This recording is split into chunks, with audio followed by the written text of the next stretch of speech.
Grabe ang sarap ng kinain ko for today's video. Dahil nag-crave tayo ng kakaibang pagkain, nagluto ako nito. Dahil inalok ako ulit ni nanay na bumili ng kanyang paninda, binili ko naman yung bago niyang dala na kung saan kabibe daw ang tawag nila doon. Bago ko nga pala tuluyang binili, tinanong ko muna kung anong klaseng ulam ang pwedeng iluto dito. At yun na nga, bumili ako ng 1 kilong kabibe. So yun na nga, nilaga ko ang kabibe para makuha ko yung laman nito. At hindi naman ako nahirapan na alisin ang laman. Sa 1 kilong binili ko, ito lang kinalabasan. Sa mga nag-aabang, alam nyo na ba kung anong klaseng luto ang gagawin ko? At heto na nga, sisimulan na nating lutuin ang pagkain kakainin natin. 2 klaseng ulam nga pala ang ating lulutuin. Yan na nga, pinaghalo-halo ko na nga dyan ang harina, cornstarch at breading mix. Syempre hindi rin mawawala ang binating itlog sa ating lulutuin. Ang ibang ingredients na gagamitin pa natin ay sibuyas, kalamansi, green chili, salt and pepper. Dahil naihanda na natin ang mga ingredients ito, i-coat na natin ang kabibe sa breading mixture. Pagkatapos natin i-coat ang lahat, ere-ready na natin for deep fry. So yun na nga, mayroong pagkakataon na tumatalamsik talaga, kaya kailangan natin ng unting pag-iingat. Lutuin natin hanggang maging golden brown para maging malutong ang ating gagawin. Yun na nga, iniwa-hiwa na natin ang mga sibuyas, green chili, at in-slice na rin natin ang kalamansi. Oops, baka makalimutan ko banggitin, ginamitan ko nga rin pala ito ng mayonnaise. At eto na nga, in-slice ko din ng maliliit ang kabibe. At eto na nga ang final product. Akalain mo yun no, na ang kabibe ay pwede rin palang gawing sisig. Hindi ko inakala, sobrang sarap nito. Pagkatapos ko lutuin ang kabibe sisig, ito naman ang aking sinunod.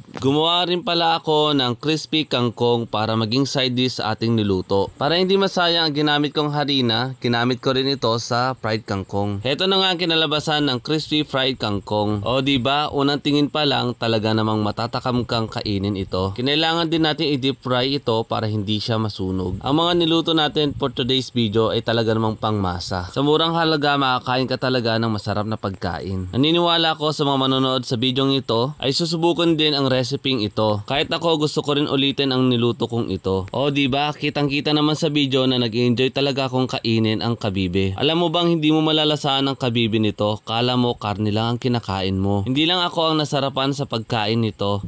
Nasarapan din ang aking asawa na tikman ang kabibe sisig. Ang sarap din ng pagka-crispy ng fried kangkong. Ito ay simpleng pagkain pero masustansyang kainin. O siya, dito na naman magtatapos ang ating video. Salamat sa patuloy na panonood at pagsuporta sa aking mga video. Please share and follow for more. God bless you all.